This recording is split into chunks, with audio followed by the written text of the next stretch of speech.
that's why I love the lakes, because I feel like they snuck up on me for the last 20 years of my life, and I wasn't expecting to fall in love with them. And instead, it's kind of a long love story instead of a meet cute or a short, instantaneous love at first sight.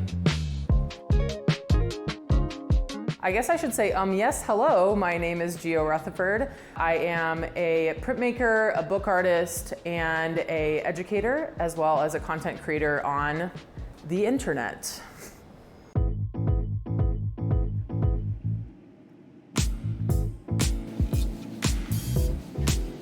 Art became a really big interest for me in middle school and high school. I took a printmaking class, and actually the first ever print I made was horrendous, and it made me so mad. I was like so upset that I was so bad at it that I just kept doing it, and it became kind of an obsession for me. I always made work about climate change, climate issues, environmental issues, and that's a huge domain of artwork making. I have about 6 prints that look like this, where they're supposed to emulate the material on the shore. We have the invasive Japanese lady beetle. You have some freshwater snail shells. You've got a button, a tampon applicator, and it gets pushed up usually during storms, so it ends up being this long line on the beach, kind of pushed by the waves in these chunks and these patterns. And so this is kind of a artist's interpretation of those patches of beach finds.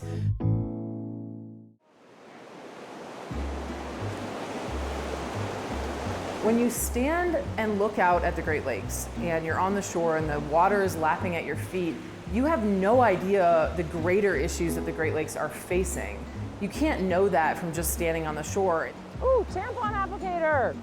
Instead, you can pick through the sand and piece together a story of what's really happening with the Great Lakes through the material that you find, on that precipice between the earth and the water. You have plastic, you have invasive plants, invasive species, invasive fish. There's all sorts of stuff that gets turned over to the shore that I kind of end up collecting. But it can be especially thrilling when you find something unexpected, like a tiny Barbie spoon or a little spider that's made of plastic. I get so excited about that stuff, which is kind of unexpected. I feel like most people don't get excited about disgusting beach trash, but I do. This is the kind of thing I'm like, woohoo, like the best thing I've ever found. Isn't it gross?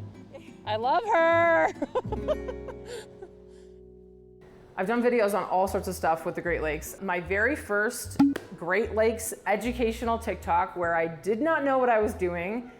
I didn't want my head to block the pictures I wanted to show. So I put my face at the bottom and I said, hello, yes. Hello, yes. Can we talk about this giant body of water hanging out in the middle of North America, please? What an amazing place to make videos about, because the Great Lakes have so many awesome topics. I love the Stannard Rock Lighthouse. Yes, hello, loneliest place in North America? Did you say Stannard Rock Lighthouse in the middle of Lake Superior? The Apostle Islands, the Pictured Rocks. Why are there sand dunes in Michigan? So many sand dunes, why are they there? So I've done all sorts of videos about Great Lakes, even whitefish butthole, which is actually one of the most fascinating evolutionary topics that you can talk about with the Great Lakes. I made a video on it. I've got a really interesting story about whitefish and their buttholes.